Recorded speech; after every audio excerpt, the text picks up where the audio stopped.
ബീഫും കൂർക്കയും കൂടി ചേർത്തിട്ടുള്ള നല്ല അടിപൊളി ടേസ്റ്റുള്ള ഒരു റോസ്റ്റിൻ്റെ റെസിപ്പിയാണെന്ന് ഇവിടെ കാണിക്കുന്നത്. ബീഫിൻ്റെ കൂടെ കൂർക്ക ഇട്ട് വെച്ചിട്ട് ഒരു പ്രാവശ്യമെങ്കിലും നിങ്ങളൊന്ന് ഉണ്ടാക്കി നോക്കണം. നല്ല ടേസ്റ്റാണ് കഴിക്കാനായിട്ട്. ഈ ബീഫിൻ്റെ കൂടെ കൂർക്ക ഇട്ടത് കൊണ്ട് കൂർക്ക എടുത്ത് കഴിക്കാൻ തന്നെ നല്ല ടേസ്റ്റാണ്. അപ്പോൾ എല്ലാവരും മസ്റ്റ് ഒന്ന് ട്രൈ ചെയ്ത് നോക്കണം. ആദ്യം കൂർക്കനെ വേവിച്ചെടുക്കാം. 1/4 കിലോ കൂർക്ക ഉണ്ടത് തൊലി കളഞ്ഞ് മുറിച്ചെടുത്തിട്ടുള്ളതാണ്. അതിലേക്ക് കുറച്ച് വെള്ളം ഒഴിച്ചു കൊടുക്കുക. ഒരു നുള്ളു മഞ്ഞൾപ്പൊടിയും ആവശ്യത്തിനുള്ള ഉപ്പും കൂടി ഇട്ട് കൊടുത്തിട്ട് ഇതൊന്ന് വേവിച്ചെടുക്കണം.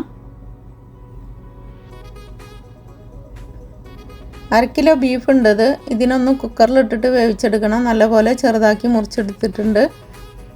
ഇനി ഇതിനെ കുക്കറിലേക്ക് ഇട്ട് കൊടുക്കാം. രണ്ടും ഞാൻ സെപ്പറേറ്റ് ആയിട്ടാണ് വേവിച്ചെടുക്കുന്നത്.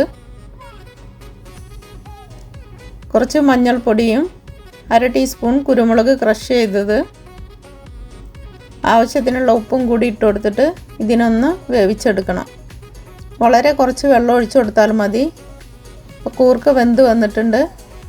ബീഫിനെയും വേവിച്ചെടുത്തിട്ടുണ്ട്. ഒരു 3 വിസിലെല്ലാം വരുമ്പോഴത്തേന് ബീഫ് റെഡിയായി കിട്ടിയിട്ടുണ്ട്.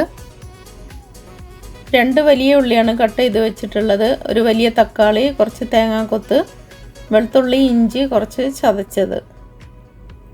ഒരു പാൻ സ്റ്റൗവിൽ വെച്ചിട്ടുണ്ട്. ഇനി അതിലേക്ക് കുറച്ച് വെളിച്ചെണ്ണ ഒഴിച്ചു കൊടുക്കുക. ഇത് കുരുമുളകാണ് കേട്ടോ. ഞാൻ വെളിച്ചെണ്ണ കേട് വരാതിരിക്കാൻ വേണ്ടി കുരുമുളക് ഇട്ട് വെച്ചിരിക്കുന്നതാണ്. അത് ഞാൻ കോരി എടുത്തിട്ടുണ്ട്. ഇനി അതിലേക്ക് കട്ട് ചെയ്ത് വെച്ചിട്ടുള്ള വലിയ ഉള്ളിയെല്ലാം ഇട്ട് കൊടുക്കുക.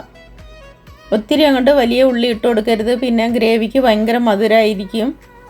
1/2 കിലോ ബീഫിന് ഒരു 2 വലിയ ഉള്ളി തന്നെ മതിയാകും. നല്ല പോലെ ഒന്ന് വഴന്ന് വരട്ടെ. നല്ല പോലെ വഴന്ന് വന്നിട്ടുണ്ട്. ഇനി അതിലേക്ക് വെളുത്തുള്ളി, ഇഞ്ചി ചതച്ച് വെച്ചത് ഇട്ട് കൊടുക്കുക. ഇനി ഇതിനെ കൂടി നല്ല പോലെ ഒന്ന് മിക്സ് ചെയ്തിട്ടൊന്ന് വഴറ്റിയെടുക്കുക. ഇനി അതിലേക്ക് തക്കാളി ഇട്ട് കൊടുക്കുക. തക്കാളി ചെറിയ കഷ്ണങ്ങളാക്കിയിട്ട് തന്നെ ഇട്ട് കൊടുക്കണം. ഇനി നല്ല പോലെ ഇതിനൊന്ന് മിക്സ് ചെയ്തിട്ടൊന്ന് വഴറ്റിയെടുക്കുക. ഇപ്പോൾ വഴന്ന് വന്നിട്ടുണ്ട്. ഇനി അതിലേക്ക് 1 ടേബിൾ സ്പൂൺ മല്ലിപ്പൊടി, 1 ടേബിൾ സ്പൂൺ മുളക് പൊടി, ഇതിൻ്റെ ഇടയ്ക്ക് ഞാനൊരു 1/2 ടീസ്പൂൺ ഗരം മസാല ഇട്ട് കൊടുത്തിരുന്നു. അത് വീഡിയോ എടുക്കാൻ മറന്നതാണ്. അതുകൂടി ഇട്ട് കൊടുത്തിട്ട് നല്ല പോലെ ഒന്ന് മിക്സ് ചെയ്തെടുക്കാം. നല്ല പോലെ മൂപ്പിച്ചിട്ട് എടുക്കണം, എങ്കിലേ ഇതിന് ഗ്രേവിക്കെല്ലാം നല്ലൊരു കളറ് കിട്ടുള്ളൂ. നല്ല പോലെ മൂത്ത് വന്നിട്ടുണ്ട്. ഇനി അതിലേക്ക് ബീഫ് ഇട്ട് കൊടുക്കാം.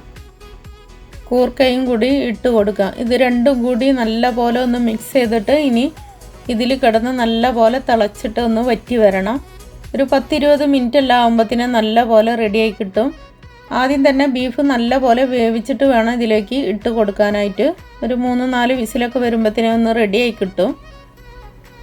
നല്ല പോലെ ഒന്ന് മിക്സ് ചെയ്തിട്ട് ഇതിലേക്ക് ഗരം മസാലയും ആവശ്യത്തിനുള്ള ഉപ്പും കൂടി ഇട്ട് കൊടുക്കാം. 1/2 ടീസ്പൂൺ ഗരം മസാല ഇട്ട് കൊടുത്തിട്ടുണ്ട്. വളരെ കുറച്ച് മഞ്ഞൾപ്പൊടിയും ആവശ്യത്തിനുള്ള ഉപ്പും കൂടി ഇട്ട് കൊടുത്തിട്ട് നല്ല പോലെ ഒന്ന് മിക്സ് ചെയ്തിട്ട് ചെറുതീയിൽ വെച്ചിട്ട് വേണം ഇതിനെ വേവിച്ചെടുക്കാനായിട്ട്. ഒരു 15 മിനിറ്റ് എല്ലാം ആകുമ്പോഴത്തേനെ ഒന്ന് നല്ല പോലെ ഒന്ന് റെഡിയായി കിട്ടും. ചെറുതീയിൽ കിടന്നിട്ട് നല്ല പോലെ തിളച്ചിട്ട് ഈ കൂർക്കയിലെല്ലാം ബീഫിൻ്റെ ആ നെയ്യെല്ലാം ഒന്ന് ചേരുമ്പോഴാണ് നല്ല ടേസ്റ്റ് വരുന്നത് കൂർക്കയ്ക്ക്. ഒരു 15 മിനിറ്റിന് ശേഷം ഞാനൊന്ന് തുറന്ന് നോക്കിയിട്ടുണ്ട്.